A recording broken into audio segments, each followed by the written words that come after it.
grain of rice, a grain of rice is going to tip the scale. Just remember that, lads. There's a small bit of a needle there. Come on, Mayo, you've got to get Andy Moran into the game. Our mission was to show that we're no longer the whipping boys of Munster.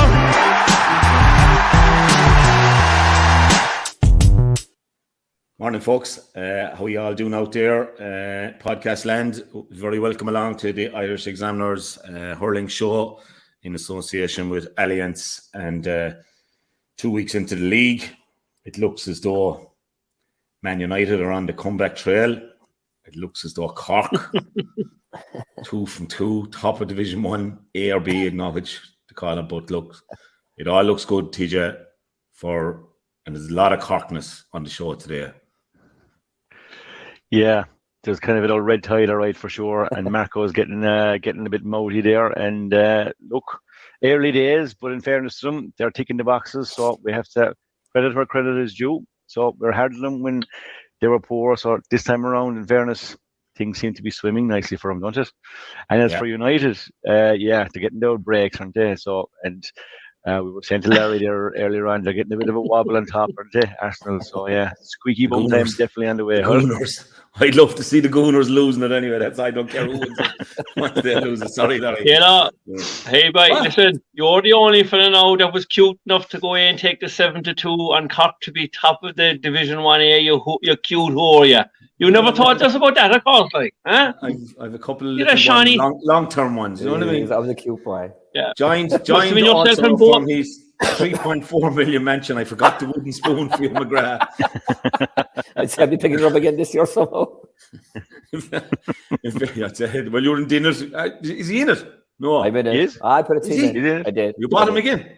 I bought him to start with, but I'll come with a surge this year. I have a plan. I can't disclose it, but I have a plan. Championship, yeah. Championship, kid. The sun is shining on your back. You're moving around the parade there, looking across at me and saying, he's a bit overweight. I'll take it between yourself now, Dalo, and Cadigan, the 3V now, one of the 3V is a good thing for the wooden spoon. Now, Seanie, you're in the favourite position, but the boys aren't doing themselves any favour now, I can tell you. Well, we'll see now in a while what the table looks like. I know you have made substantial gains. I stayed up till half time to see Rihanna last night. Is that what you call her, Rihanna? Rihanna. Rihanna, is it? I was very disappointed. And she was wearing red as well, Dalo. I noticed that bit, but she had a bit too much red enough for my liking. Actually, you know I mean, like, we'll be staying up there, we're saying, what will this be like now? This is going to be anything. What does she sing? Yeah. I was asking one of the girls and saying, oh, shut up, Dad, you dog. Rihanna. Marco, I see it was 7 million for a 30-second advert there during some of the plays, so just $7 million. I didn't see Landers Financial or anything up there, and they had all different celebrities. Or Murty Browns or Cube. We took the 60-second slot, TJ. Was it Come On Racing, was it? I did see three. I saw three fellas interviewed, all right, and there was a couple of Dublin touts, I'd say, over there as well, because there was one fella paid $8,000 for a seat, one fella paid $7,000, and the other fella paid $6,600 for the seats. So I'd be complaining about the €18 going in to see the National League yesterday or the previous, and I had a good few fellas were giving out to me mad about the €18 for the National League, and I said, look, would you bring it up in the pod? 15 would be more than enough. If the wife is with me, it is 35 or 36 euros, and then bring the small fellas, they'll get in for that, but they'll need sweets and a program. You'll see no change out of 50 euros, I said. So I said, look, I'd say it anyway, but sure. Where it'll fall in their fields. Well, it will fall in their ears, you know well. But I agree with you. And I'd say something like about 2 weeks' time, the Dubs and Tipp, you know, your Crow Park, Páirc Uí Chaoimh, to be fair to you, you know, you can have a pint, you can have something to eat. Like you go into Cusack Park there, it's the same Cusack Park as it was. Okay, there was a small lick of paint and a few seats, but it's 18 quid there as well, like, so that's the bit that, you know. It's a bit steep, I think, like, you know. I suppose, look, to be fair to the J, they're probably trying to recover lost ground for the 2 COVID years. And if there's €18 for a league match, I can imagine what the tickets will be for the All-Ireland final. Like they'll hit €100, I'd say, this year for the first time ever. So It's looking like you need a good few of them as well, won't it? Well, no, tis a bit early days now yet, Dalo, in fairness. Like, I will say on your behalf, like, the stewards, if this was racing on Saturday night, the stewards would have been called in immediately afterwards to say, come here, you're a non-trier anyway. Like, I mean, the poor old punters from Clare, they paid €18 to go down and watch you on Saturday night. They should definitely get a refund, or the team should be suspended for about 3 games, I'd say. You're a definite non-trier. That's very strong.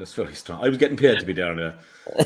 to look across it after Shelby Downs. Dowling, I should say. Just with some result, TJ. Who's doing him? Conley, is it? Patrick Burke? No, normal Jack. Sexton's for men, is it? Sexton's from in here in Limerick. Yeah, Declan's looking after him, dressing him well. Yeah, I got 1 or 2 messages and pictures of him. All right, yeah. One of them was very funny. He just had a picture of him with the peaky cap, the jacket, and the scarf wrapped up tight, and it just had one caption: Shane Og Cusack.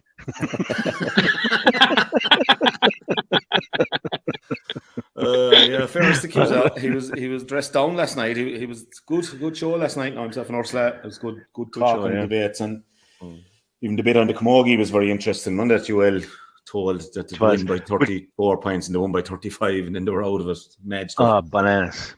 But they'll just go back to the price to go into the league there for 1 second, Marco. They're getting great crowds, because if you take, let's say, last weekend, and let's say Nolan Park, Salt Hill, like everywhere, just great numbers. I know the kids are included in that now, and the under 16s are getting in for free. Like, huge appetite for it, and probably desire there for a really, really good hurling game. And it's just lacking the intensity of teams going after each other in a bigger way.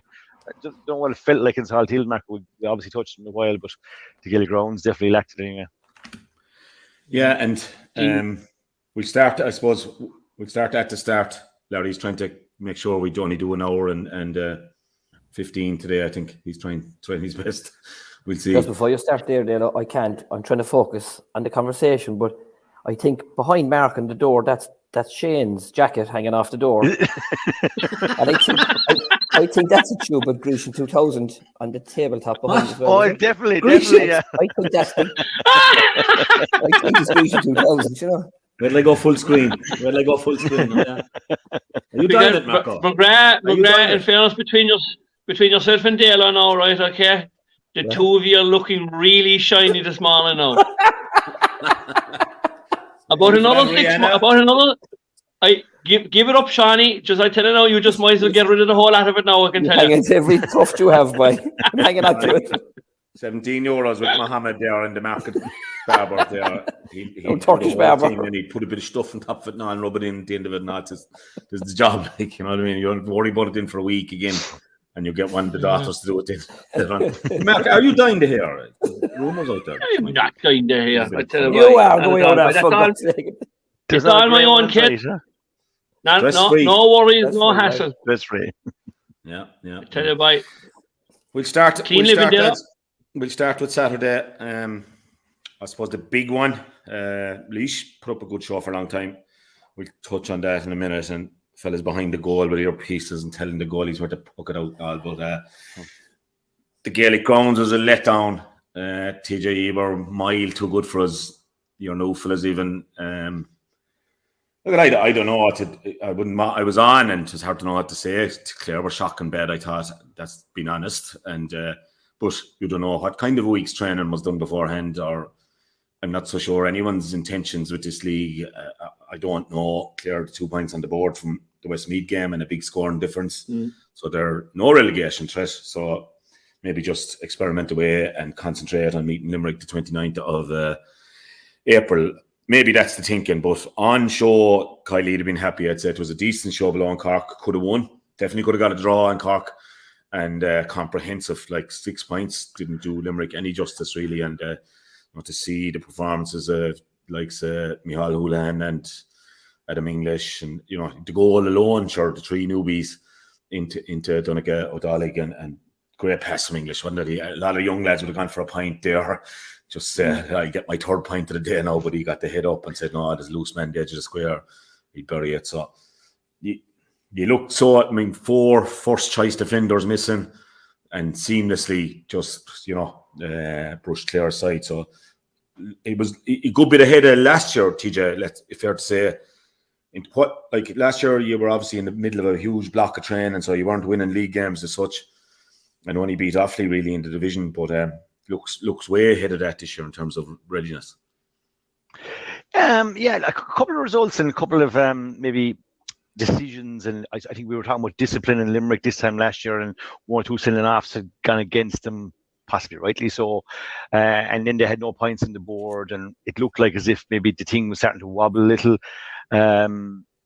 This year, it's definitely the polar opposite. Like Saturday night, my expectation going to the Gaelic grounds was more slightly diluted by the fact that we had seen the 2 games with Limerick and Clare last summer, and we kind of had expected something similar again.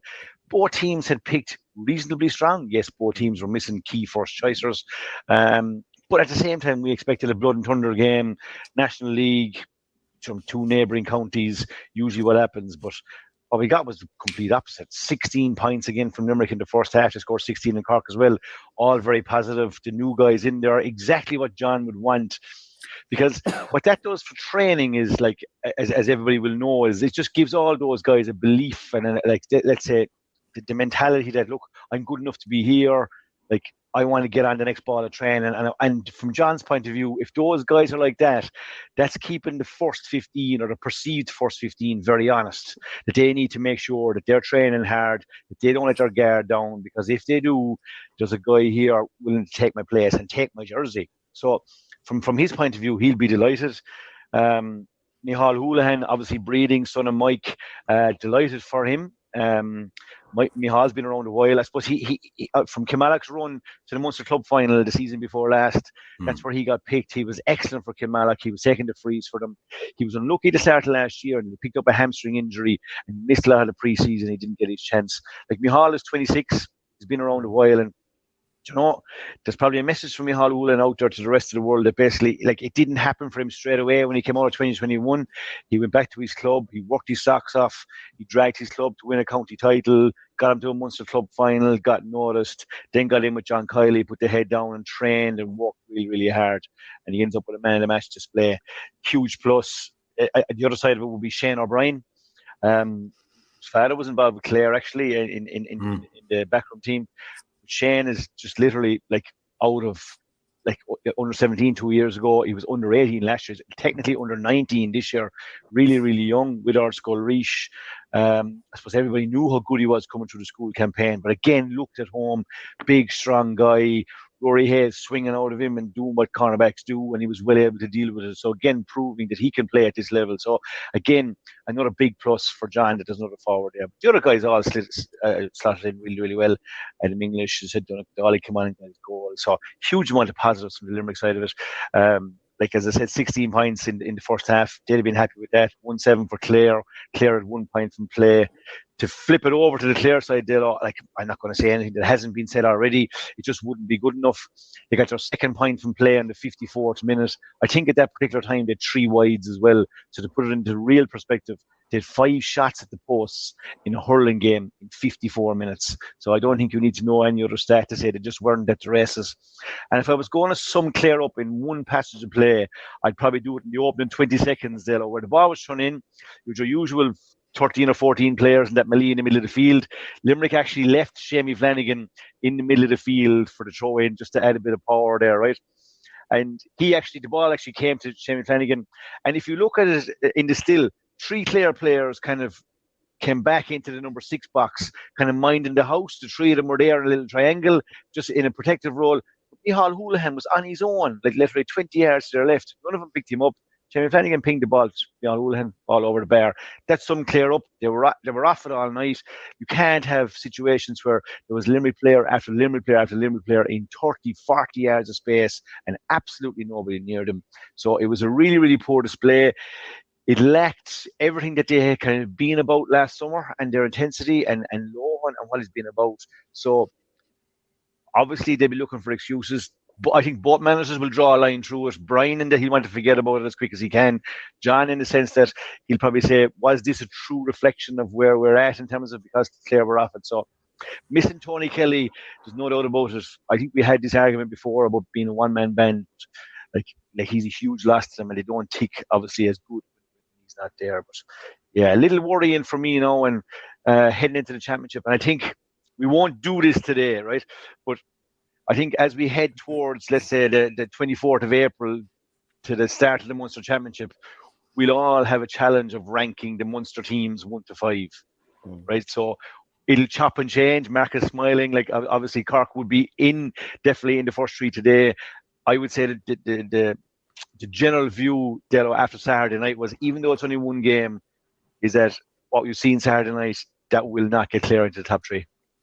No, and it wouldn't. And I somebody mentioned that, I think it was Liam Sheedy, said that Limerick could have been missing up to 10 guys with all-stars for finish on the field. But I mean, you mentioned Tony Kelly, but for me, like Shane O'Donnell, Ryan Taylor, John Conlon, come back in hopefully at 6. It seems his training is going okay.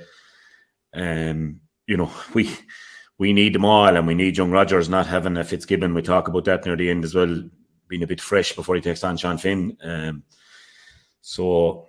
Young Houlihan, Shawnee, he hurls the very same as his dad, Mike. He's just a complete, clean, nice striker and doesn't go in for the physical stuff at all. Polar opposites, isn't it? It's incredible. Well, Houlihan, fairness team, could hurl too, like. Oh, he was some player, Dalo. He was unbelievable. Jesus. But I saw me hauling some of the club stuff in their Munster campaigns over the last couple of years. And like TJ said, a really high quality player. And was probably up against your Gerard Hagerty's over the last couple of years. Sometimes as well. If he was in any other county, he probably would have been in the first 15. But such is the quality inside in Limerick at the moment. But yeah, and he probably could have scored more. He missed 1 or 2 frees in the first half. But his long distance striking, his ability to go us into space, and then he has the sort of the typical physical attributes that are sort of the modern day hurler. He's tall, he's strong. He actually looks like he could fill out even more. I was looking at his hands. He actually has lost weight, Shawnee. Is that right, TJ? He's actually he's gone fitness. He did a Savage winter of fitness work, I think.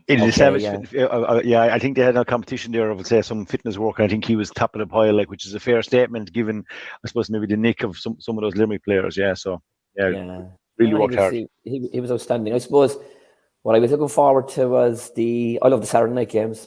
There's the lights, there's the buzz, heading into town after, fellas in good old form on a Saturday night, no work in the morning, all those kind of things. And the Cork game there was great atmosphere down there. But it was just a dead rubber, really, wasn't it? There was no atmosphere in it, and it never got going. I suppose the bright sparks a little bit. Reedy came on, got a couple of scores. McCarthy's frees were decent. He got 4 good points from play. And there's no doubt about it, they don't have the depth in their squad like other counties do. So you could see last year particularly Conlon against Kilkenny was a huge loss in the championship, and they had to make a last-minute change. He's a huge player for them. Shane O'Donnell is a huge player. Tony Kelly. They probably wouldn't close the gap, but I don't really buy into that because they do other things when they're on the field and they bring other players into play. They take pressure off the likes of Rogers and the new lads who are in there. But as regards a contest, I was watching it in Kilkenny. I was watching it from the left bank. I was at a stag surrounded by a load of... what are you doing at stags this out of your life? Yeah. Second time round. You're on, Johnny. A retirement function I was at. We went into a place at one stage, the mock leaving cert results came out or were done, the leaving on Friday, so it was full of 18-year-olds. Jeez, you feel old then. Instead of the left back now surrounded by a load of Clare fellas. It was very disappointing. It never got off the ground, really, did it? No, there was no atmosphere. No, the body language all over the field. Yeah, I thought Brian Lohan, even on the line, he didn't. No, it was only the second league game, didn't championship stuff, but he didn't really get animated. And actually, a question: what was the booking for the substitute that was due to come on? The Clare substitute who was coming on, he got booked. What question mark over that one? What was that for? I don't know. I got a bit of grief since for kind of giving out about James Owens, and I obviously have a history with James going back 10 years. From a Dublin Cork All-Ireland semi-final. So people are thinking look, the refereeing yesterday was so refreshing to watch. I thought all 3 refs basically tried to let it go a bit.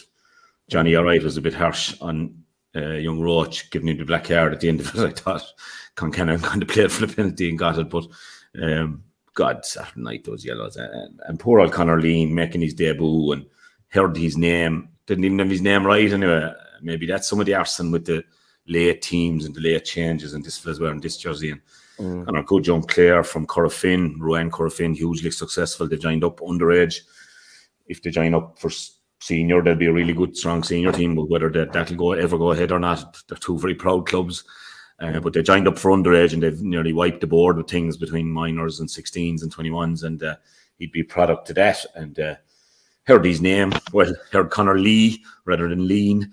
I think the father's a Kerry man, but shot onto the field. He slipped, delighted himself. And I thought Liam made a good point on the sideline as well, though, that, Jesus, if you move outside the managerial box, you'll know this, TJ. Jesus, there's a fine straight away in. Like, I remember I was suspended for an Ireland semi-final one time. We had a fella down injured, playing Wexford in the quarter-final, a fella down injured. And the doc Quinn and the physio, whoever the physio was at the time, had gone in to treat whoever it was above in the backs. And Ella Markham was going for a ball and got a knock, and he was kind of down, and he was about 5 yards inside the touchline. And he had his helmet on, of course, obviously, with the face card and all, and there was no movement out of him.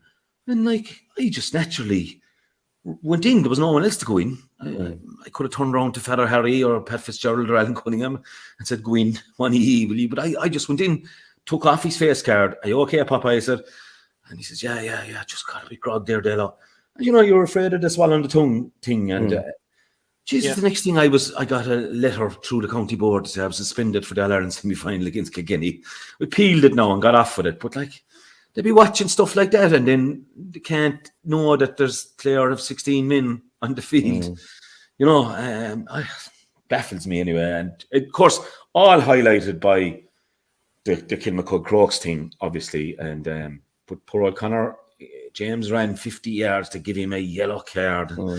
You could see Brian there saying a bad night has just got worse. For me, you have to clamp down on that, but there should be another way of clamping down on that, surely. Fair to say, Marco.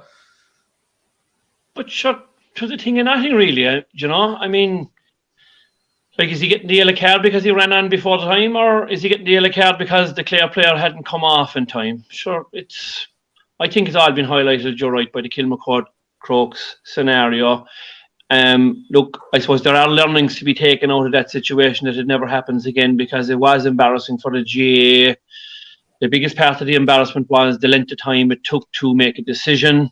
But I suppose when I look at it, then I'm giving the GAA time, because there is a process there at the moment that is the team that is aggrieved need to make an appeal, but possibly the appeal should come quicker, not leave it 3 days, maybe it's 24 hours, or else the GAA needs to just look at themselves and say, we need to impose our own rules.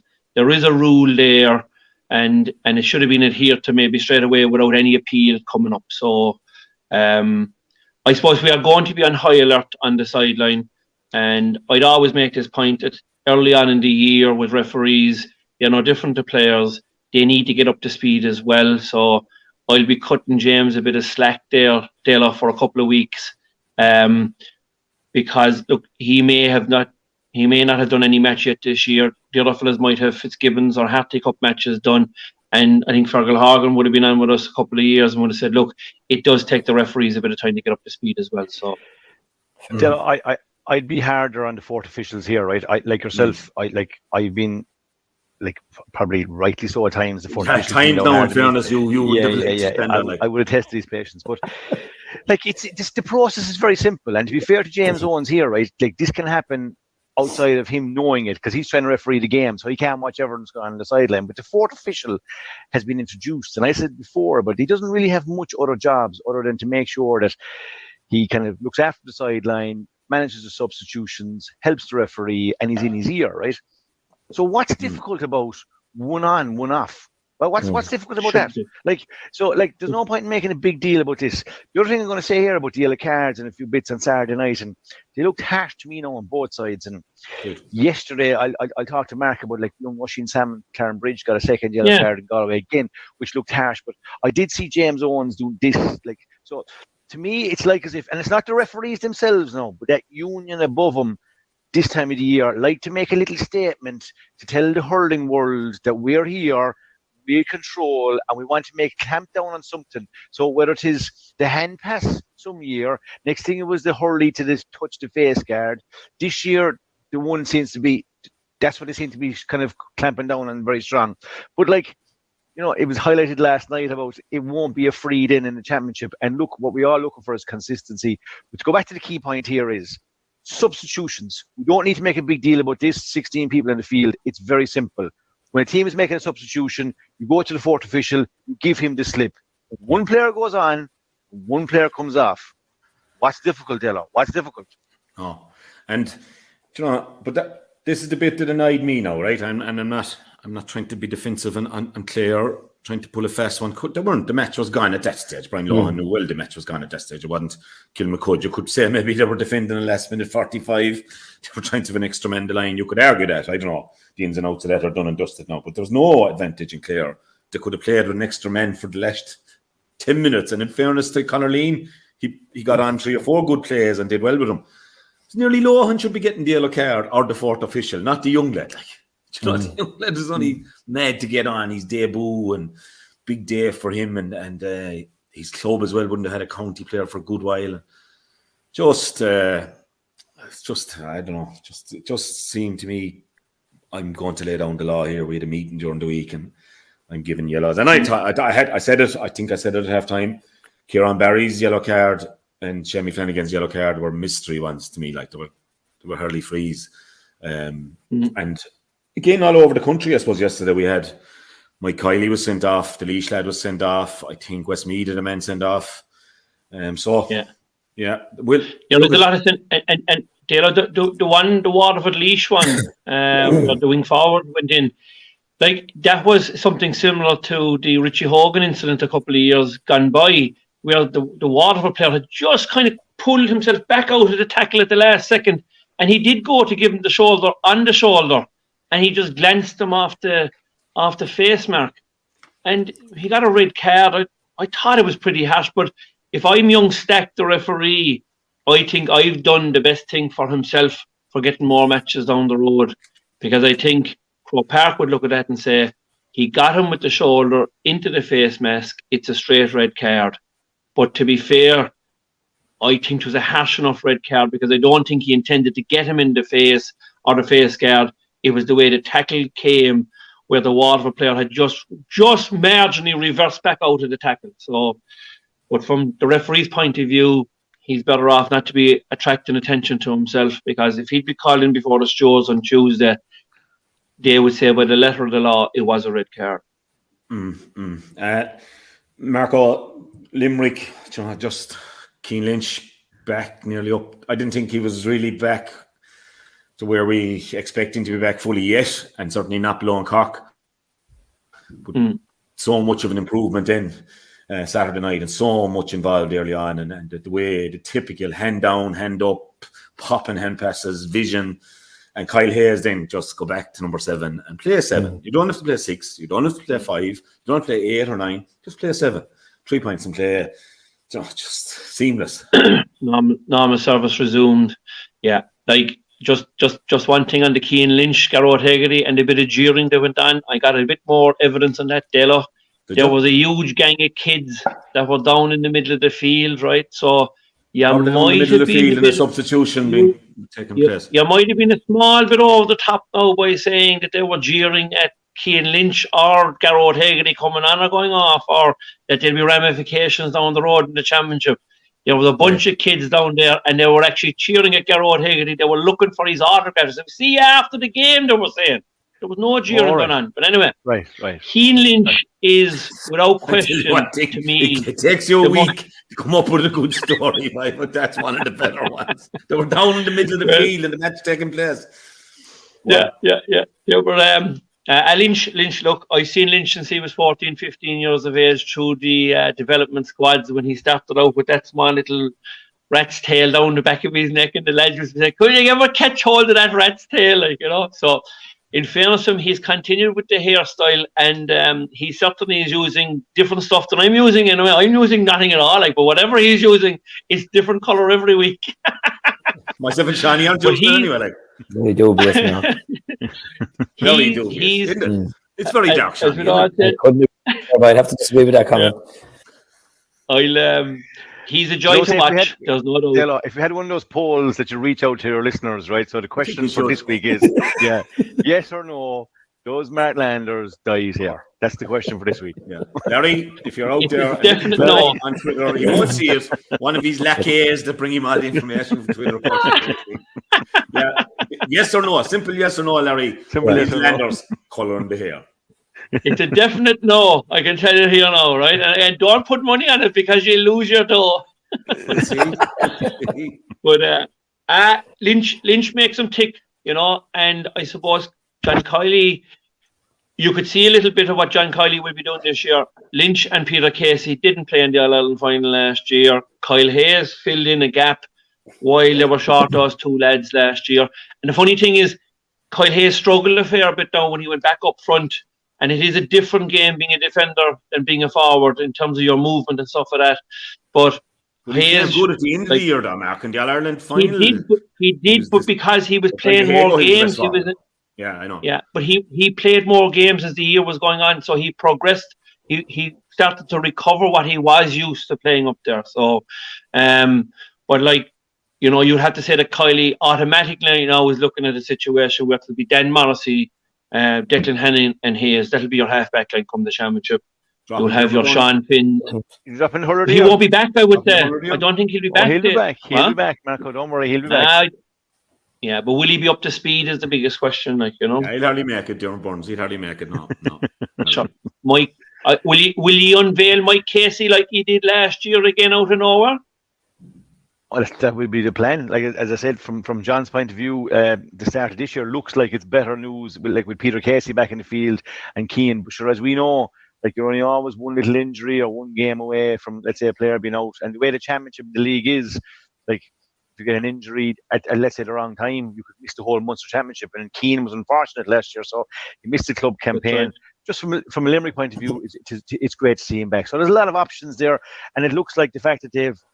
He obviously had been going well, that he's gone back in there, and Kyle going back to 7 would look like it's an intent for the rest of the year. Yeah.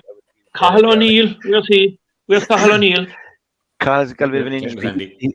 He's involved. He is injured, but he's involved in this squad in well as well. And I will see you'll see him as well. But I think outside of Declan Hannon with a hand injury and David Reedy who picked up a hamstring injury, and I think Mike Casey just recovering slowly from a little bit of a knee issue he had there in the club championship. Other than that, the rest of them are all kind of full on, and they have their squad and they'll be fighting for places. But it's early yet, and the same as we were a small little bit maybe getting carried away with Limerick getting beaten the league last year. That maybe are they gone? I would say don't get carried away back then, and I'd say the same now. I would say that Saturday night was a little more than a little false. Don't be getting carried away. 2 rounds of the league. Relax. Yeah. And tell me, here might be difficult. We say if Hula doesn't make the championship team, who do you think your free tackle will be in the championship, TJ? Well, at this stage of the year, I would like to think that champions are always difficult to beat, and why change it if it's not broken? So what worked well for us in the championship last year, I'd like to think might work well for us in the championship this year. Right. Okay. So Gillan will be hitting the freeze, Tej. I'd like to think so. Look, everyone probably knows about the situation now, but I'd like at some stage to think and believe that, look, there's none of us probably in glass houses, and in fairness, these things happen. And look, I'd like to think at some point along the way that Aaron will be back in the fold. He's been a key part of Limerick's success for the last number of years, and I see no reason at some point that he won't have basically part to play. Whatever happened, and he'll have a part to play. So if you ask me right now to back somebody who'll be taking the freeze for Limerick in the championship, I would like to think it'll be Aaron Gillan. Yeah, frightening really. Just the last thing on Clare, a positive from Clare was Seanie McGrath. I thought did a fairly good job on Peter Casey. Peter got a couple of points in play, but he tried to attack, I thought, and he's an option for a few positions, and he's back.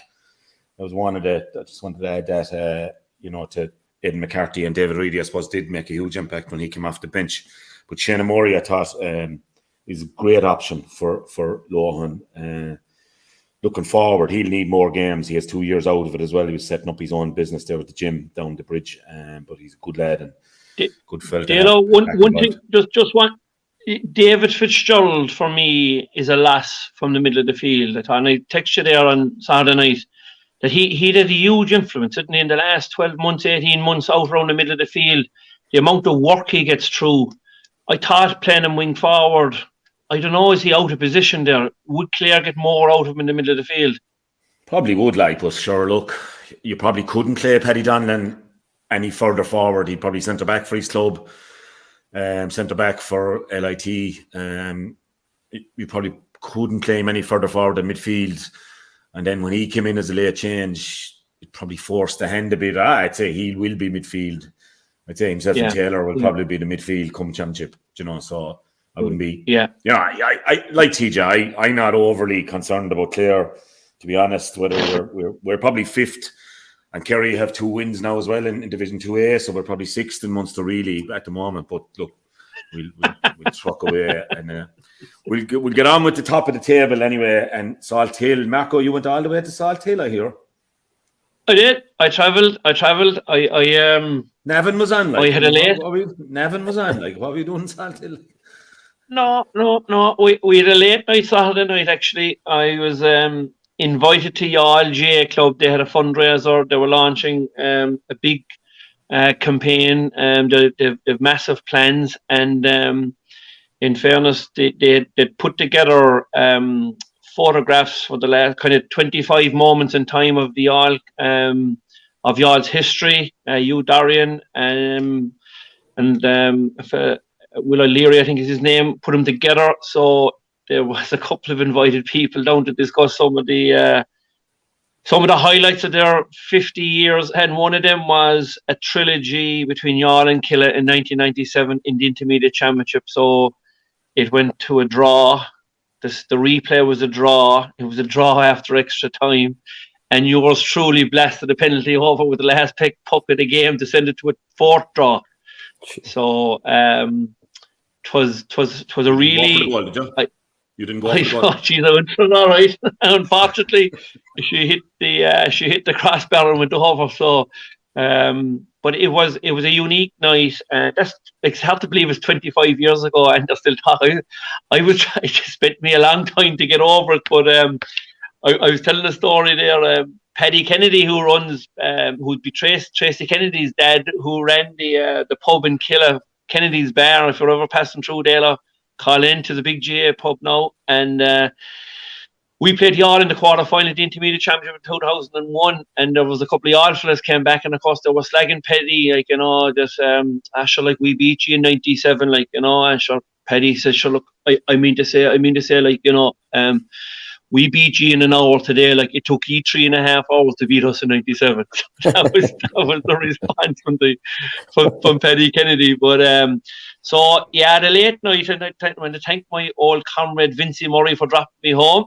So he had a dry January, and he said he had so much fun in January. He continued on into February as well. So I headed off then, and early Sunday morning, my brother Mike and his wife and the small fella Matthew and Sean Hannity, Shamey's dad, headed off. And TJ, lucky enough, we got an old text from one of your buddies there for the soft seats on the way up.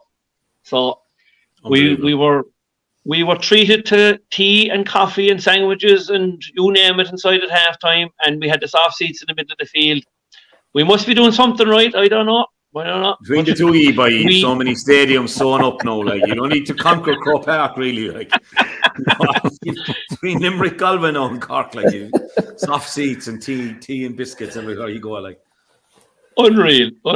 But anyway, so obviously the news started to filter through then that Hoggy wasn't starting, and then we were told that Damien wasn't starting, and then we were told that Cathal Cormac wasn't starting. So I said, Jesus, this is going to be a rout. And sure, as the game opened up, it was going to form.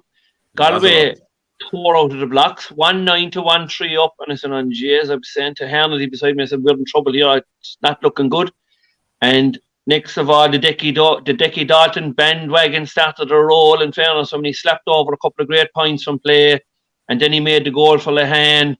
And all of a sudden, it was game back on. So I suppose, in the overall context, I think Cork kept going at the same pace, and next of all, a couple of breaks came straight after half time, and they got 2-3 to no score against Galway. And to be fair, I thought Oisin Salmon got a second yellow card and kind of spoiled the game for a long bit, and tough on him now as well, like, you know, to get, don't always done much in it now, to be fair, like, you know, so, but it spoiled it, and Cork, to be fair, continued on and played really well, and Dalton's form was excellent, but in the early exchanges as well, Brian Roach in the middle of the field done a huge amount of unselfish work now, and he's a guy I think that has thrown himself really into the mix to be starting in championship. But the most pleasing thing from yesterday, right, was that we had 9 rookies that started the game yesterday that never wore a Cork jersey in senior championship, and 5 of them were defenders. And to think that Kieran Joyce is only in his second year, I'd still be considering him as a rookie. So you had 6 very, very young defenders, I would say, yesterday. And the more matches they're playing, they're growing in stature. Now, I'll always temper that with, I don't think they have marked the real quality forwards yet. So it could be a false dawn insofar that you'll need to be going in against the better forwards on a more regular basis. I think like that, you know, you look at, we say Kevin Cooney and Martin McManus yesterday, and both of them played reasonably well, but they wouldn't be first choices. Conor Whelan played a lot of the game at centre forward, was drifting in and was drifting out, but I think in the overall context of things, is really pleasing from a Cork perspective of the 9 rookies yesterday. And there's nothing like winning matches, putting up a big score, 4 goals, Lehane with 2, and the lad Sean Toomey as well, you know, big abrasive hardy boy, and is well able to throw himself around the place. But I've been on to about him for about 2 years, like. Yeah, well, he got 4 goals in one of the championship matches last year, but it's just, it's what you like. You know, you have to have the confidence to leave him on, and just, you know, like, go back to the Limerick game. Like, Lehane could have been taken off against Limerick. He wasn't. They left him on. They know his training is going well. He got the equalising point. Again yesterday, at times, the ball wasn't sticking. Next of all, he ends up with 2 goals and 3 points. So, like, they have that ability, but they just need to put it together. And I suppose the one word that we would have used after the Limerick game, can they go back-to-back now and get a bit of consistency? And, you know, on the evidence of what we saw yesterday, yes is the answer to that. Westmeath will be coming to town now in a couple of weeks' time. And the funny thing is now, there's probably 8 or 9 fellas that are on the sideline that are injured. And they're all looking at each other now saying, geez, I'm in trouble here now for my place. I think this is the perfect situation for Pat Ryan and his management team now, that fellas that want to stick up their hand for the jersey will be given it. And, you know, sometimes when you're a man in possession, it's very, very hard to take it off them. So, you know, if you're Dara Fitzgibbon or Luke Meade at the moment, you're saying, okay, Brian Roach at the moment is probably, I'd say, squeezed his way into the team. Tommy O'Connell did himself no harm as well. He's put another performance back to back. All of a sudden now you have 4 fellas looking for 2 positions in the middle of the field. So, and I think that's been replicated all over the field as well, because there's a pile of forwards in the background. The Hoggies, the Jack O'Connors, you know, they're still there. Seamus Harnedy, you know, Alan Cadigan. There's plenty of fellas there in the background, and there's lots of fellas are putting up their hands already. So it's good. It's good at this moment in time. Johnny, is this a case of, Mark is, you know, he's right. I mean, Hoggy had to cry off. He's obviously picked to play. Damien Callahan's picked to play. Harnedy still hurt. Cadigan still hurt. Other lads, you know, Sean O'Donoghue, Niall Leary, etc., etc. But is it a case of Pat being given the job, the obvious candidate to come in and take over from Kieran, and will probably definitely get 3 years at it? So he's saying this is a project now. Cork always want to win the All-Ireland any given year, but realistically, it hasn't been won in 18 years. So is it the case of Pat coming in saying, these are the boys I know, I'm pragmatic, I've been around the scene with club and minor 21, 20s, and saying, I'm going to start trusting the likes of the Roaches, the cornerback, number 2, what was his name? Conor Callahan. Very good, I thought. Finished very strong. Bit of trouble with McManus early on, but God, finished. Downey has really impressed me, and the Rolls Royce choice, as you call him, it just looks the part. Is it a case of Pat saying, I have to think ahead now? Maybe the boys will be good enough to play a part in the round robin in Munster, but I have to start building for the future. And yet Conor Lehan, absolutely, I thought nearly he had a bigger case to get man of the match than Dalton. Dalton was brilliant as well now. Best I've ever seen him really, and looks in great shape. But is it a case of him saying to the Shane Barretts, the Sean Toomeys, here, come on, now's your time. Show me, I'll back you if you back me, and I'm putting my stamp on the overall thing.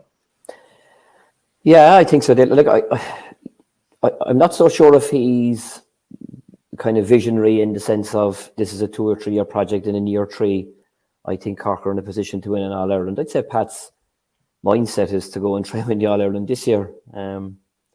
I'd say like the challenge any manager has with the league is the 5 games.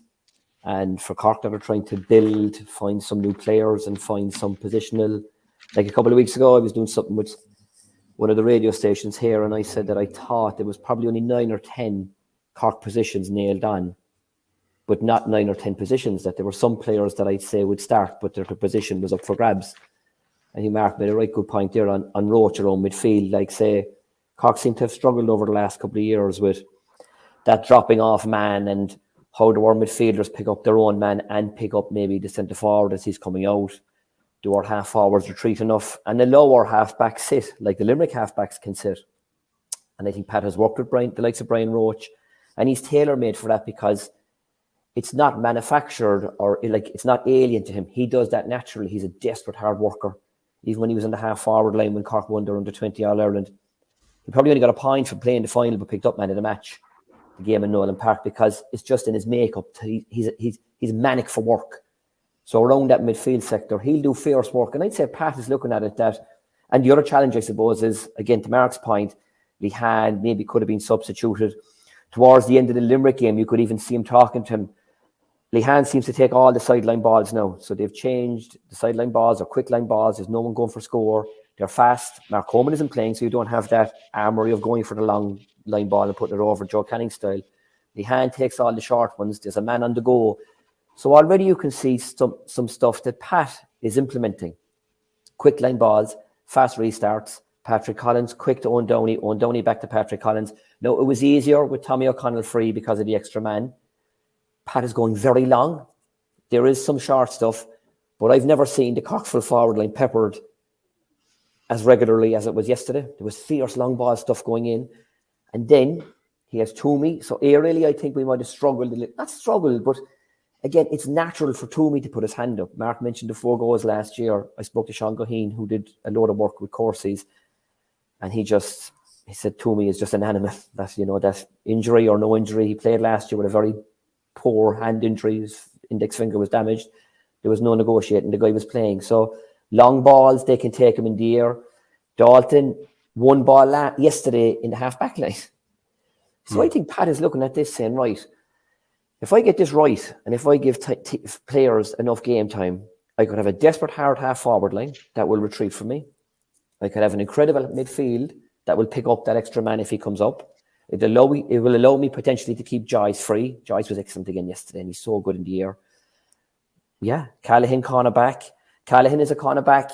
The modern cornerbacks are, I know Callahan was up the field as well yesterday, but Callahan to me is an old style, Wayne Sherlock, Brian Murphy, teak tough cornerback. He loves the battle, bring it on, you know, those styles. So I think he's got a mix of the flair, he's got a mix of the aerial stuff, he's got a mix of the hard working stuff, especially in and around that middle third where manic work rate is required. And then you've got the scoring threat, you've got Lehan scoring. Shane Barrow was excellent yesterday. And I think that's where Pat, and again, Kieran did an incredible job when he was there. Pat is fresh, he's coming in, has worked with some of these guys underage. And I know guys that work with Pat, when Kieran was there before, they say his man management is top class. So he seems to have gotten through. Now it's early days. God almighty, there's only 2 games in. But already, Shane Barrow... We're enjoying you, though. We're enjoying you. 4-24, like. I don't want to build this thing up too much. But Barrow was brilliant yesterday. Like, got 4 fabulous points. And it's great to see a fella maybe that went through a bit of a not a bad patch, but, you know, form will dip, ebb and flow. But to see Barrett yesterday busy, up for work rate, 4 brilliant points. I'm not so sure, Dalo. I think, yes, Pat has been given a term and will work and use that term to the maximum. But I think his mindset will be to give this thing a right rattle this year. And I think they have, like Tipp are looking good with Cahill. You know, Waterford will get a bounce out of Davy below. But I think Pat Ryan's mindset will be to give to All Ireland one hell of a rattle this year. And on the evidence alone, they've had a good start. The mood in the camp is good. Okay, from the tactical point of view, I know I mentioned that as well a couple of weeks ago, the whiteboard has to come out. It has to. Cork is an absolute genius. You're not going to get away with an old traditional game in the modern game. But already I like his mix of bit of short stuff and the long stuff then. And fellas feeding off breaks. And as you said, 420 odd is a brilliant score at any time of the year, this time of the year or summertime. So good start. So far, so good. Yep. No, I'm not suggesting that he's saying I'll win the All Ireland in 2026. But that would be a 3 in a row. To be 3 in a row by 26. Would it 23? Yeah. 4 in a row even. We go for 4. Larry, will you try and get Tom Dempsey or someone for next week? Just balance the thing a small bit. Jesus, doesn't take you long. Like, I'd love to have an old pint this evening now in North Cork City. Like, you know, come back. We're back. I think Galway. I think we loved our second half. Go on, if you want to talk about Cork there as well. Go on. I've enough of it. No. Just one thing I would say. Loud out when you come up to the park. Will you go away? It was touched on last night in Sunday game. There's no doubt the S&C side of it and the physicality of the players in Cork. And like Kieran, in fairness to him, did an awful lot of work with that over the last couple of years. Like the guys are ready for it now. Like any of the guys who come on who played there. And to talk about, like, say, Hoggy and Robbie O'Flynn possibly or potentially being the best two forwards the week before, not having them and to still put that score on the board, that's a huge plus for them.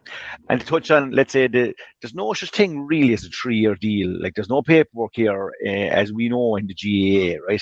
Like, there's two things you have to do. Like you have to make sure that you're heading in the right direction and that the curve is on the way up. And like Pat has started really, really well. They've been behind in the games.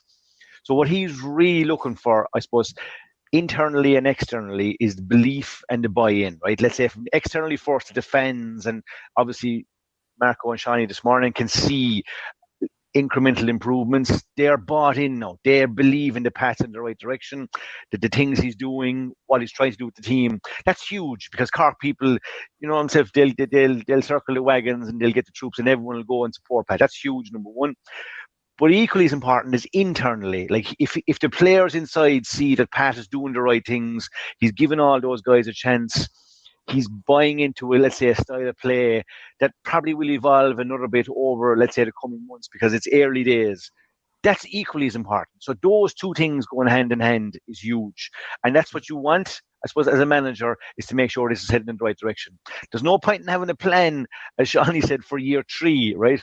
Because we all know, right, in the GAA, if we make a ballsy year 1, you mightn't see year 2. It's as simple as that. So that's only in Tipp. That's only in Tipp. Yeah. Well, I'm just saying, but that's the reality. Like, if the buy-in and belief isn't both internally and externally after year 1, you could be in trouble. So definitely, you'd have to be impressed. But the S&C, the intensity, and as I said, all things going well, scoring goals, everything that Cork do well in the past, definitely seems to be there. So I've no doubt they'll be happy. On the Galway side, not really sure. Like I said, I watched the game on TV, how much of an influence the sending off had it. Like, Cork definitely had thundered back into the game before half-time. After that poor start, they were getting nice scores. The way good teams use the ball, right? If you have 14 men against them for 35 minutes, you're going to be in trouble. And what Seanie said there about, like, say, Cork's full back line thundering out with ball, but the use of the ball was very impressive. They just gave it to the boys in the middle of the field. They got some scores. Their shot selection, like, all those really, really, really good. And inside forwards, Jesus, they have a hat of them now. And then they got the goals and they went after them, and you could have to impress. Galway were probably missing a good few first-choice players. Again, like I said, they're trialing a few fellas. I thought Martin McManus had a really, really good club campaign. He was entitled to have his shot. He's definitely getting scores for them. He was looking for a goal in the first half. He's a big man. He's a big man as well, yeah. Oisin Salmon, Clarenbridge, is a player that I really like. It was unfortunate for him. Like, he was entitled to get the first yellow.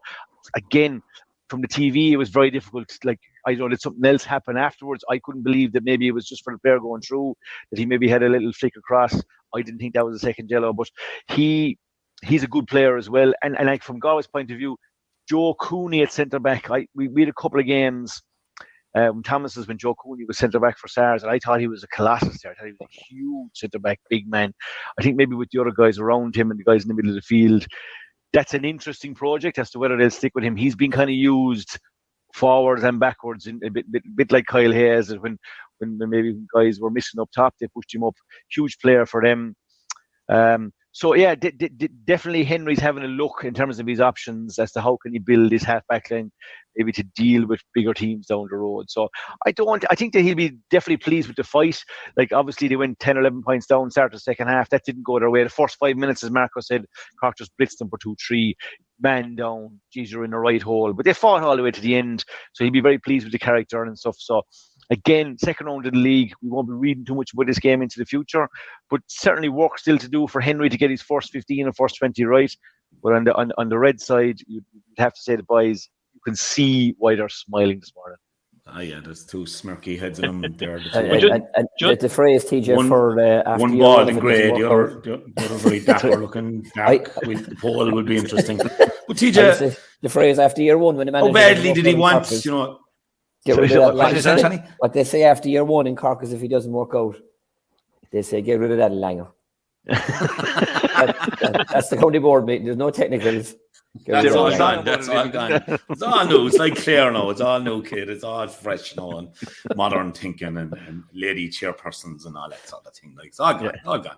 But TJ, at the same time with the league, like, and I could touch on this as well, like I know he's busy at the moment, Brian Concannon, with the Fitzgibbon with NUIG, and you could say the same about Mark Rogers, like, and 48 hours he had to be turning in on Sean Finn after playing for UL on the Thursday night, but like he didn't bring on Concannon until the 57 minute. He didn't bring on Cathal Mannion until Cork had got the 2 goals after half time, and you'd be wondering, like, you'd be just saying, like, are they just seeing? Give them a chance there, these fellas, the McManuses, the Kevin Coonies, the new lads as such, and we'll have a look at them there when there's 8,000 or 9,000 in Salthill and see are they up to it. And I suppose they did well, most of them. But we'll have a look at Whelan outside and see what he brings us there. And are they really worried about winning games? I'm not so sure. I get that feeling. Like, again, I looked at the highlights last night now and I was trying to follow it. I was in the Gaelic grounds and we were following it on the Score app. Sorry, I what's it? They give out about me saying it wrong last year. What's the Score? Excellent service there last Saturday evening. Shane Dowling was on it and giving us the scores as we were getting our makeup on. But like Austin Gleeson, they're in a bit of trouble. They're down. Mikey Kiley's got sent off. Alicia putting it up to him as they can do on given nights. And Trozin Ozzy, and he hits 5 points. Like, so is anyone flat out to win games bar Cork at the moment? No, is the answer to the question, and that's like if you're flat out to win games, it means you're playing your best 15 and you're not having a look. And the National Hurling League is used that you can have a look at those players realistically, probably from maybe 15 to 30. Like most teams will play probably in or around 30 players through the National League to find out where they are. There's a couple of things you need to do. Number one is you need to find out if they're good enough to play, and the only way you're really going to find out, like, training won't give you the answer, is in a pressurised situation in Salthill under the cosh, what can this fella give me? That's number one. And number two, which is a very important factor in the GAA and in Squadzilla, and you'll know this, right, is that if you play the same 15 or 18 players all the time, right, all of a sudden training will go a little bit off, right? Those guys that are numbers 15 to 30 won't be as gung-ho, right? They won't feel that their chance is coming. I'm not going to get a game. So it's trying to create an environment that you have a 15 on 15, maybe that month of maybe before first round of championship, where you've got guys here who think, you know what, I could actually get in here, right, if I really up my game for this month, right? And that is the problem. Like, we don't want to go on about the National Hurling League again, right? It's a great competition, right? It's very important, and it's a national competition. Like, the ideal situation is a 4-week block before the first round of the championship. That's perfect. And that's what's causing maybe some of this, like, easing off, is that if teams get beat in the league semi-final, then they go away and say, right, I have 4 weeks now. We take a couple of days off after the league, have a few beers, relax. recharge the batteries. Then you have your 2 to 3 week training block where it's full on. If you're 15 on 15s, possibly your weekend away, you don't have a problem with a league final 2 weeks. And then let's say, because as we know, if you're in a league final, you've got to give it the respect it deserves. You have a taper into it and you have a taper out of it. So you lose all your training time in the middle of that 4 weeks. That is what the key problem for these management teams is as you head into the championship. So from Galway's point of view, Wexford in the first round of the championship, does Henry really want to play a league final against a Cork or a Limerick possibly 2 weeks before that? I don't think so. Yeah, I think it might be. Yeah, they've Wexford first, I think. So that'll be a tricky wicket, like any day. Yeah, I just think that's the problem with the split season, lads. We could have 3 more weeks between the league final. I don't think the club players' fate has been. I'm banging this drum for a while. I know people are sick of it. I don't think the club players' fate has been improved out of all measure because the Ireland is 3 weeks earlier. I can't get that. As I said to you, Munster Club final was played very same weekend as it was 25 years ago. You mentioned yourself and y'all in the Junior A East Cork final there, Mark. We were playing Munster Club. We were playing the Munster Club final against Patrickswell.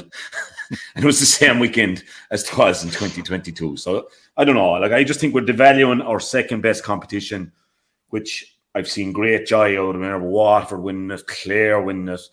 I'll even go back to the Dubs. It was great joy. And yet we knew we had 5 weeks to play off, get ready to play off in the Leinster quarterfinal. We could relax a bit, enjoy it, take it in, say it to ourselves, this is the first time since 1944 that Dublin won the league. And now, I don't know, does anyone want to have the title after their name? Maybe they will. We're going back over the same ground, I suppose. I still think you'd like to have the title. I still think you would. I wouldn't devalue it from that point of view. What's in the middle? I'd love to have, but I don't have it. It's a timing thing. As I said, it's just if you're a manager of a team, it just doesn't work. Like if it's a week earlier, like take out the league semi-finals, move this forward a week earlier. I think 1 week, much better competition. Exactly. Yeah, 1 week. Listen. If inter-county teams had 3 weeks to the first round of the championship, I don't think you'd have any issue with most of the teams going hammers and tongs. Seanie McGrath and myself were lucky enough to win a National League medal in '98, beat Waterford, 45,000 people in Thurles the same day. We won All Ireland the following year on the back of winning the National League because we needed to learn how to win as a team. And that certainly was part of winning in '99. But there's no doubt, Dalo, and you mentioned at the top of the programme that Clare beat Westmeath, and as far as they're concerned now, we won't be relegated. We can do what we like for the next 4 games. We don't really want to be in the league final or the semi-final, let's say, for that matter. And we all know on this show here today, right, there should be no semi-final. Scrap the semi-final. The top 2 teams on either side of the draw play a straight shootout in the final and give the teams 3 weeks then to the championship. And I think most of the inter-county managers would be a lot happier with that. Yeah, and look, fair play to you. You won that league. I was there watching you the same day, and we met you then a few weeks later, and you won the All Ireland the following year with square balls and etc. and all that. But no, I thought we won the All Ireland. The main thing is anyway, the club players in Cork have got their schedule and they're all able to book their holidays now, and that's the main thing. The club players, Santa Ponza. In fairness to the Brick Welsh, in fairness to Brick Welsh, right? Last year, Brick Welsh crowned the saying Elsa. So Dalo, I'm going to do an Elsa on you now, why? Get over it. Move on. I don't know what you mean. Sorry. That was silly, was it? That was the first cousin of Elsa. Oh, go on. But speaking of league medals, lads, and we have to touch on them as well. They're flying it. Liam Cahill's influence, and the only man on the team yesterday, I think, that has a league medal, Seamus Callan, and that was back in 2008, which is hard to believe for a county like Tipperary, and they've won maybe 3 All Ireland since then, I think. So that'll tell you as well, I suppose, that. But they hadn't also beaten Kilkenny in Nolan Park in any competition since 2008. So bit of a statement victory, bit of an unreal first half performance, lads. 2-13 to 7 points. kind of a baptism of fire for Derek on the sideline. Derek Ling, to be fair to him, he brought him back out fighting, and of course they fought. And I think Barry Hogan made an unbelievable save from John Donnelly. I think if that goal had gone in, I think it could have been very tidy at the end of it. But tipped away, and see Noel McGrath and Seanie Callanan back, and see the form they were in and the shift. And there's no doubt about it. He's 29 now, lads. But Jason Ford is really one of the best forwards in the game now, isn't he? Made him lived in the shadow a small bit. I would have felt over the years of the Shamies and the Bonners and the Bubbles, and so he's the man now, isn't he? Both Kilkenny cornerbacks taken off, including All-Star Mikey Butler, and huge trouble in the full back line with Callan drifting out and with Conor Bowe staying in and Jason Ford staying in. And they look like they're very fit, very focused. Kilkenny won't be overly worried. There's the whole Ballyhale contingent, obviously, to come back in. But so far, so good for Cahill on his return, and there seems to be a fierce buy-in. Yeah, it's probably no coincidence that the teams that are after hitting the ground running are those with new managers, I suppose, with Davy below. Obviously, we just mentioned Pat Ryan and Cahill inside and Tipp. The Jason Ford, he's a typical, this kind of Tipperary style. It's kind of hard to, strong legs, the way they stand over the free, the Owen Kelly style, the bubbles. He's an absolute joy to watch, 1-5 from play out of 1-15. And again, I suppose Cahill is in the same boat, and he Dalo like Conor Bowe, the lad Tynan, like all little fines, like all classy hurlers, not terribly tall, but very, very strong, good upper body, strong legs. They're able to ship a tackle. And a very, very enjoyable game, pure hurling, small, as the intro says, a small bit of needle with Noel McGrath getting involved, which is uncharacteristic, I suppose. And just to mention, again, you're on about fellas that are being repositioned and around the field. For Kilkenny, again, Pádraig Walsh, like, that man, you can nearly say he could play in goal. Again, in the backs yesterday, he played in the forwards last year, got 3 or 4 points in nearly every game last year. What an absolute joy to watch as a hurler. I just love watching him. Billy Ryan, I still would say that Kilkenny, for their disappointment in losing a game and losing at a home in a big crowd, they don't like losing to Tipp or any team, but particularly to Tipp, I would say. John Donnelly was electric when he came on as a sub. Billy Ryan only got a point, but again, aerially caught some great balls. So made the goal, yeah. Made the goal. Great catch. Jeez, what a pop pass. Mossy Keown as well. He's one of these dogged, hang in there. He can miss 2 or 3 balls and then he can do something spectacular. So as a spectacle, it was very, very enjoyable. Just back again, it's no coincidence at the same time that bit of spike and that bit of bite and that bit of fervour is in their play. They're there to impress a new manager, a manager that some of them would have worked and they feel will give them a bit of time. You always feel like that when you've worked with a fella at underage. So a couple of the younger lads will feel that they're going to get an opportunity. Carl Barrett chipped a knock, he went into Rowan Maher, his own lad. But, they looked like a hand injury. And could it be serious? He'd be a big loss to them. He went off. The first time Cahill had to go off after hitting his own man. In this instance, I think he was caught, was he? He was shook. He was shook coming off, wasn't he? He was shook. The concussion thing, they can't take any chances. He doesn't go down too handy, that fella. No. But it's like very enjoyable hurling. Like, obviously, there are nemesis as well, say Cork Tipp, but I always just love looking at their style. I think Noel McGrath is one of the most elegant players that has played the game and continues in his 30s to be the same. He got 1 snap point just at the start, maybe the second half, where it just came to him and he had just a split second to take it and release it. Hardly no backswing. An absolutely beautiful player and a brilliant captain. Seen him been interviewed then again after. Brilliant leadership qualities. So very enjoyable game. Tipper going again in the right direction. But I think Derek Ling will be reasonably happy. I think he got some good performances from some young players and he got good performances from some of the elder statesmen. And again, back to Pádraig Walsh, still continues to deliver big performances. So I don't think either team will be overly happy or overly disappointed. Yeah, Mark, I thought Patrick Murphy from Carlow, great game reffing it, let a nice big go and that obviously with these two meeting in Nolan and Tipp wanting to win down there for the first time in a long time, I thought he helped a lot. I suppose from Derek Lynn's point of view, he's the backs have to be settled. Pádraig Walsh maybe, Hugh Lawler thundered into the cornerbacks, had a tough day, but we know they're better than that. But he has he has Reid, Mullen, and Cody to come into our forward line. Yeah. No matter what way you look at it. Yeah. Exactly. Like, look, he's the David Moyes in this situation now, right? And I hope it doesn't end up like that for him. And it won't, because like anybody, the last job anybody would want, in my opinion, in county hurling is the job of manager of Kilkenny after Brian Cody has gone. So, and I think we all will realise, that he's not going to be filling Brian Cody's shoes or asked to be fill Brian Cody's shoes either at the same time. So Derek will put his own stamp on it. I've no doubt about that. Quality guy, won a great under-20 All-Ireland last year. Possibly will improve a good bit when the Ballyhale fellas come back. And it's only 6 months ago that they played in an All-Ireland final and they took Limerick down the stretch at the end of the day. So I don't think there'll be any warning signals or, panic stations at this moment in time.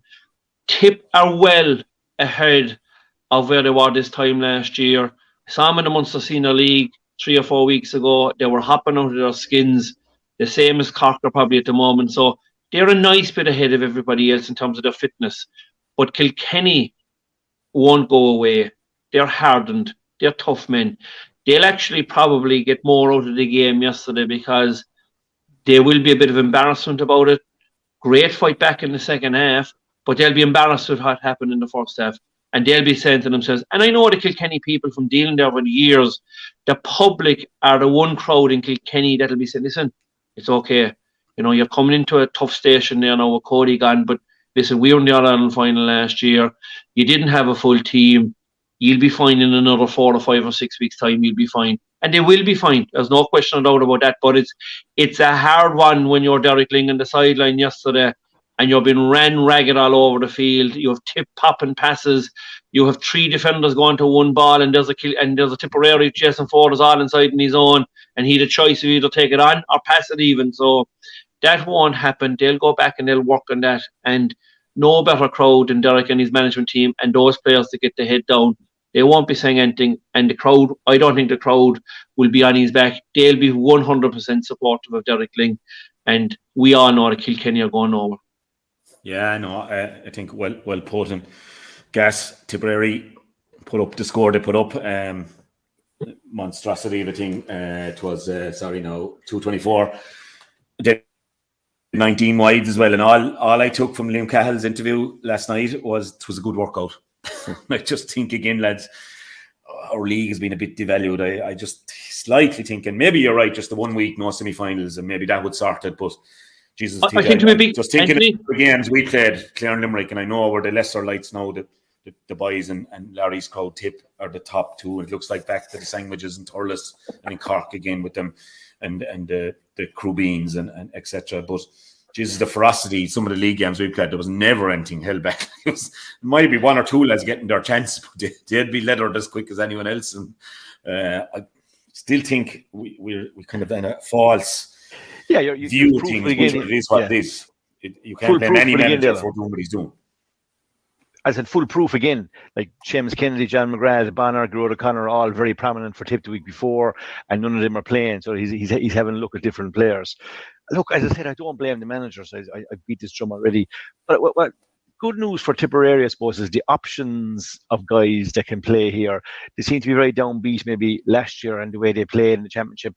A lot of Tipp people, the general feeling was that they might be down for a while, but all of a sudden there's a little bit of optimism around the county. You meet the Tipp fellas, they know the guys are working very hard, and even just building a half back line for them right now, like it seemed to be difficult for them maybe a couple of months ago to know where all these players come out of, but now all of a sudden, like Enda Heffernan looks like he could play. Brian O'Mara, obviously he's back in the squad. Ronan Maher, Brian McGrath, Campion, Connolly, they look like they've plenty of options again. Like Michael Breen going to full back definitely seems to be a project that's definitely heading in the right direction, and if he feels that, it's going to give them a solid spine.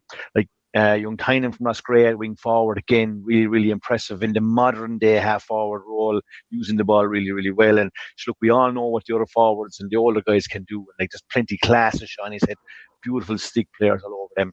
One guy that impressed me watching the game was young Conor Bowe in the full forward line. Thought he led their line really, really well. He was unlucky for a couple of goals himself, but he was involved in an awful lot of things good. But Cahill will definitely be really, really happy with the array of hurlers that he has. Like to try and pick a first 15. I like definitely dangerous come championship.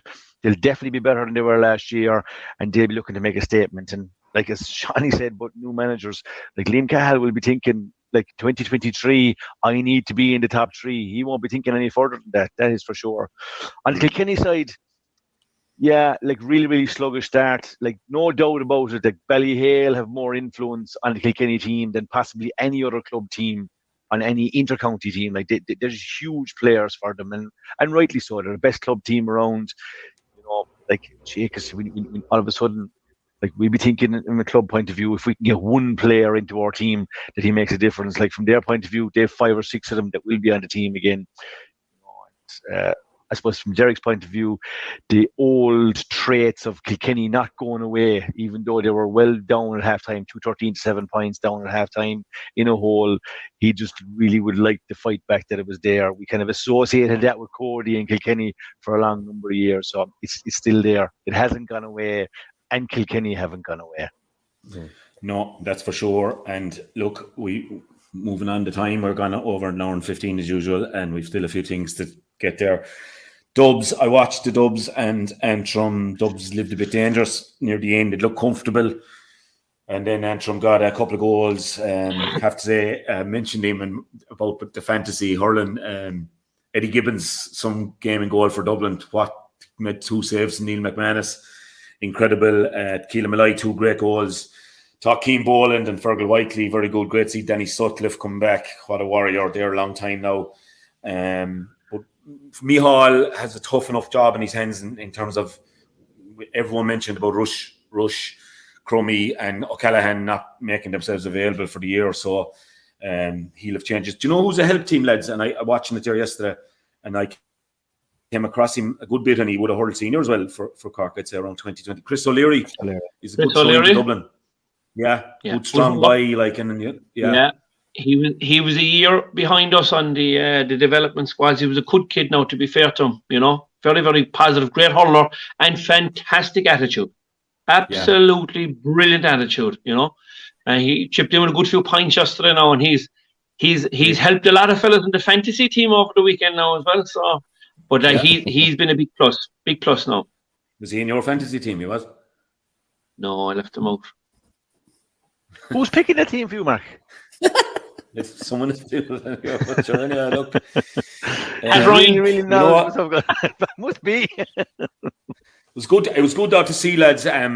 Westmeath put in a fairly good shift against Wexford as well. I suppose lost by a nice bit for a finish, but was only a point in it at half time, I think, or just after half time, and it's a big good lift for them. And as we said, Laois and again Antrim were really competitive.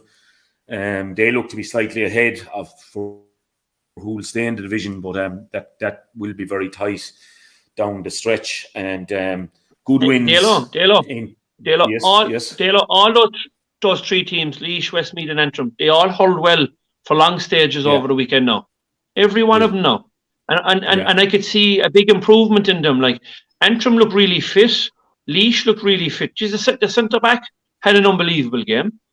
He had a brilliant game. He get 2 goals and 2 points. He did. Ryan Mullally, was it? Ryan Mullally. Yeah.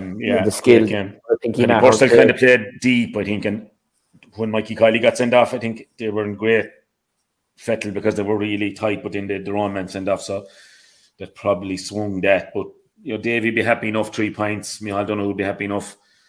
Not trying to, you know, just play platitudes to the 3 teams who we feel will fight out the relegation, but that's probably the reality of the situation. If the Laois Antrim game should be huge on that side, you'd expect probably most teams will beat Westmeath on our side of the draw, let's say, the Clare and Cork side. So look, that's just reality, and it's crucial for their development to try and stay at that level. In 2A, great victories for Kerry, tidy enough with Carlow. Kildare going well, I think, really, and awfully big win against Derry. So they're unbeaten, and they look like they could be fighting out 2 from 3 there to get to the final of that. Other things, lads, just to touch on. Bruff continue with another bank holiday weekend. TJ down there with the Junior B. Khalidi is getting some twist out of this Junior B. Roger McQueen and his cohorts, I tell you, by the and they're in the final now against SARS actually from Galway. So From Galway, yeah. Bruff enjoy their bank holiday weekends, but they're getting a few extra ones with this Junior B All Ireland. Yeah, I was chatting to Tom Coleman Coco yesterday from Bruff, and he said that Bruff are in the All Ireland final. That's what he led with in the conversation. So, yeah, look, it's a great competition. Obviously, those guys are obviously giving it their all and kind of committed to it, and sure, isn't it great for them to be involved in, let's say, a tournament where they can go around and say it's Bruff's second team. Like so, Bruff were actually beaten in the Premier Intermediate County Final by Monaleen, and Monaleen went on to win the All Ireland. So obviously, and Shai, good buddy of yours, Shai, doing plenty of good work in Bruff is Jerry O'Connor, so he's involved in the coaching side of it, and I'm sure he'll be keeping an eye on the Junior Bs. But actually, Tom Coleman was saying to me on the phone, he said, like, was it allowed to train if you're in Junior B? Like, if you're in the Junior B All Ireland final, are you allowed to train? Oh, I think they're training hard. I think Roger asked John McQueen to do a session or two, and he's been caught flat out. So he thought it might be cheating before maybe an All Ireland semi-final or final if we trained. He said in his day the Junior B teams didn't train. No, it's a rite of passage not to train. Actually, yeah. I know. Fantasy, I think Killa is just gone to the top with just an unbelievable weekend of 283 points. I'm languishing way down. I'm going to have to ring Cahill about this 205 points. I don't know. Shawnee, you're just a pity down there. The Black Swan didn't go great. Did you have any team the first weekend, Shawnee? Oh, that's my first team there now. Give him another 137 there, Larry, will you? I still wouldn't double it up there for him, yeah. Give him a small chance. But an awful fall from grace for Larry Ryan, lads, who was leading easily last week and is back down in 5th place now, you know. But TJ, 220, you didn't have a bumper weekend either. Liam Sheedy did well. It's really all about your captain, really, isn't it? Yeah, my captain. Key for you, Mark. Got a lead from the front on and off the field, Dalo. Yeah, it is the league. Got a bit of work done now. Picked a couple of nice fellas. Like, it's all about Jason Ford and Donny Burke. And young Kyle Hayes going back into the half-back line. That was a major plus now over the weekend. And finally, Calum Lyons came good as well. In fairness, 4 points from centre-back for Waterford. So did him as well. Yeah. I don't know how you got 283. I'm going to knock a couple of weeks out of this now, Dale, because there's no National League next weekend. So I'll still be on top for 2 weeks at least. Yeah, and you're going to, I think, in our listeners as well, you're going into the top 6 excellence of that top as 6. Well. In 6th position, Hurler on the ditch is leading us.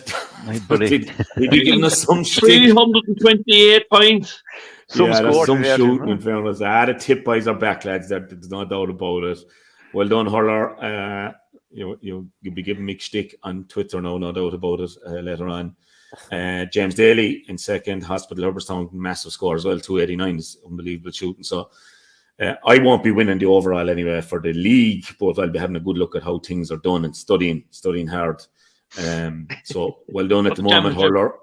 Yeah, it's all about championship for us this year, Marco. It's all about Tipp coming to town on the 23rd day of April and seeing how that goes. So that's fantasy. Well done, Marco. Delighted for you. Delighted with the hair, delighted with the background, the Grecian 2000 there in the background. I see it there, yeah, and the bathrobes and all that there. And, yeah, everything's gone. But any Fogras, lads, I just want to just very touch on it Saturday night, I suppose. Sad week in Clare. We lost Conor Lucknan, Ger's son. Was about the last touch of Conor. He spent a good few years overseas and but he was a gas young fella.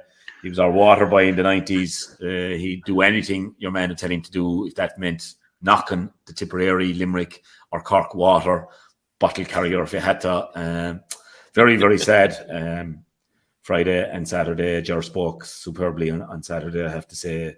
So condolences again to Ger and Mary and Barry and the extended family.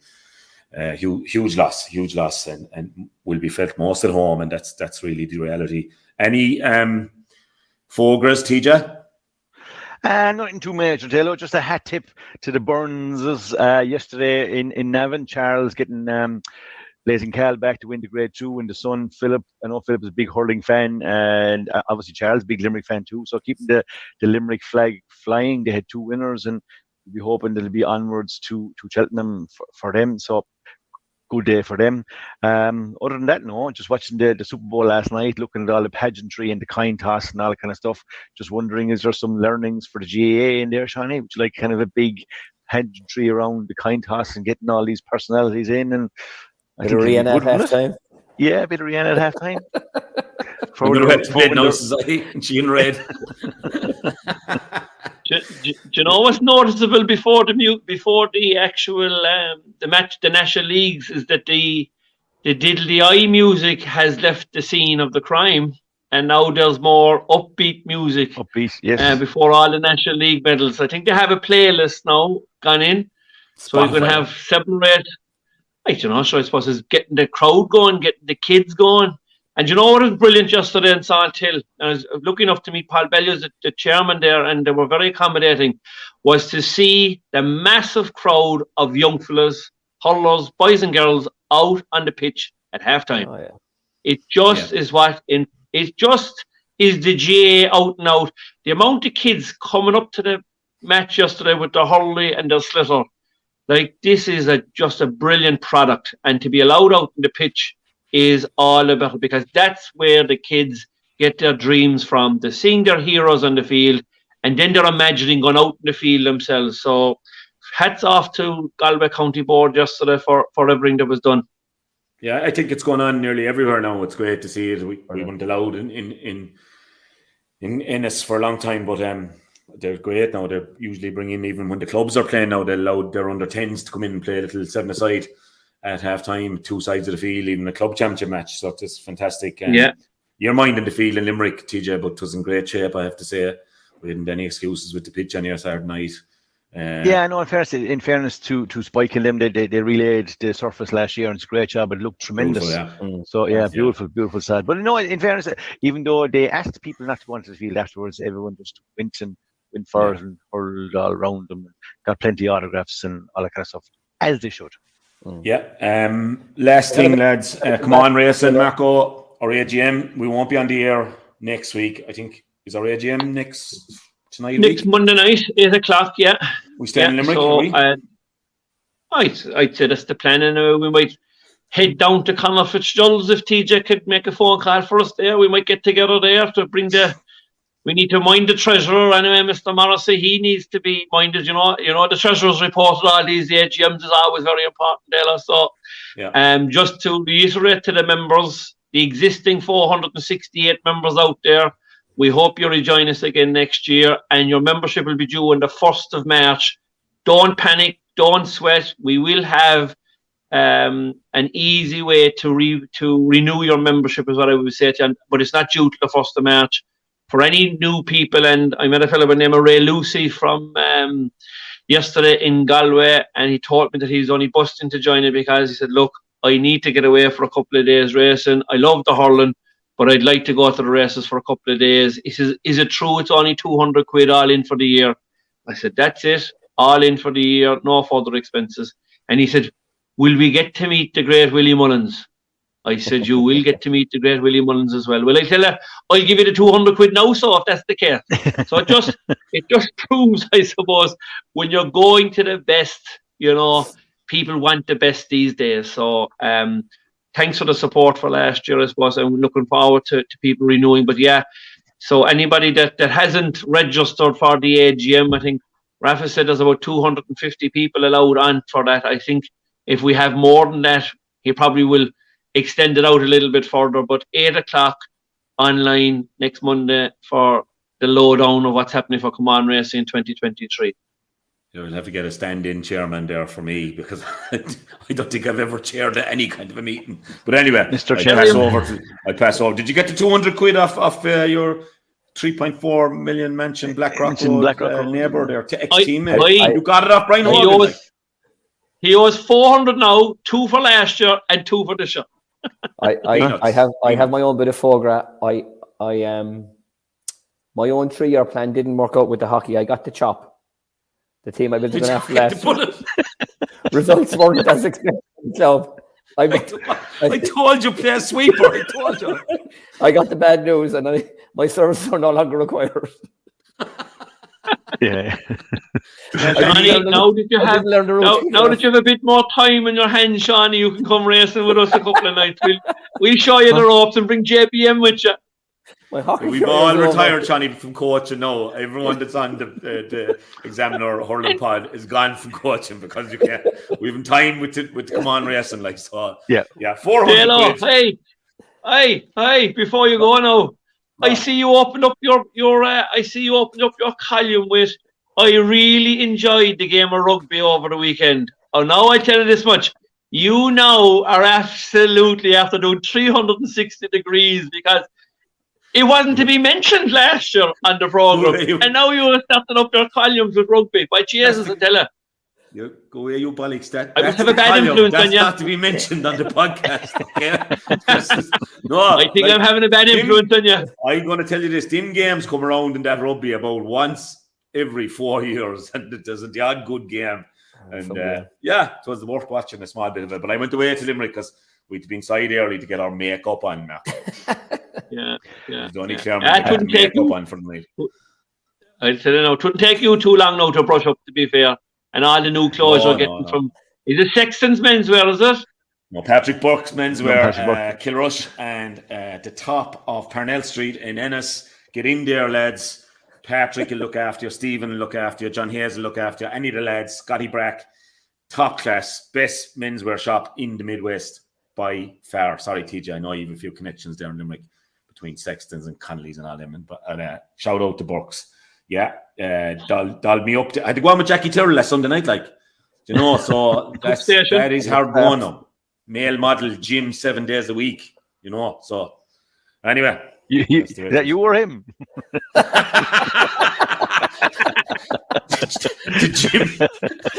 We used to say at Clarecastle, when lads would be all training and be getting going, so lads were going doing 4-mile runs and stuff, And then there's some fellas out walking. I'm walking. He'd say, and I used to say, walk and won't be winning the championship for us, And the great one was he's dead now. He was some Garth gymnaster, and he was a gas man, and he worked hard with a scaffolding firm, and he liked his few pints after work in Powers. And he'd be sitting there in the bar in Powers, and you'd come home from work yourself if you felt like one of a Monday evening, after having a rough weekend maybe. And the lads used to say, he's not coming training, he's in the gym. And the boys would say, yeah, gymnaster. Up at the counter with Jim in Powers. So times have changed, lads. Strength and condition have changed. With that, we'll have a break next week. We won't be with you. We'll be with you the following week. Cork will be sitting right on top then of Division 1A. I think 1A. It is 1A or 1B. 1A. After putting Westmeath to the sword down the park, and be looking forward to a league semi-final. And I'll be looking forward. There could be a couple of new fellas unveiled that day now, Dalo, that you haven't seen in the Cork jersey. A couple of fellas that won county medals for the first time this year. I'd be looking forward to that game now. Cunningham, Toomey, Ben O'Connor's down to leave, and he's going to play rugby. Fitzgibbon will be over. There'll be a good few Fitzgibbon fellas now. Yeah, shout out there, lads. Just last shout out as well, meant to say it. Great Fitzgibbon semi-finals the weekend. So someone in UCC finally got a map of Clare. They're playing UCG, NUIG. It was down to be on in Tubber, which is near to Tubber is Eamon Taft's club. It's near to Galway now as you can get, and it's up in the Burn as well. And it's hard enough to find it now. Lovely setup now, great club, don't get me wrong. But someone in UCC finally figured that it'll take about 3 hours to get there. So it's moved to the more eloquent grounds of Gortine, Dora Bearfield's pitch on Thursday night under the lights there. That should be a cracker, UCC, NUIG, and you have UL travelling down as hot favourites to take on Waterford IT, whatever they're called now anyway, all these new names on the colleges. But two cracking ones Thursday night. I think one is going to be streamed anyway. I might see what I get someone to do an hour here in the pub and head over to Corteen to see UCC and NUIG. Quite like the teams are incredible, aren't they? That are playing in these games. You'll have fellas who have featured in the National League will be subs on these teams, which is incredible going. Yeah. So good games to look forward to. Okay, boys. Over now. I'll see you at the AGM. I'll have my chairman's gown and hat on me. And excellent. Landers, everything will be through the chair as well, right? Through the chair. You'll be told shut up as well at times at this meeting now. Mark, up there. Leave have the stopwatch. Have the stopwatch. Dalo, TJ's already after saying 5 minutes. Every speaker's only got 5 minutes. We have to have the first AGM over in less than an hour. Less than an hour. Okay, leave it with me. Yeah. Good luck.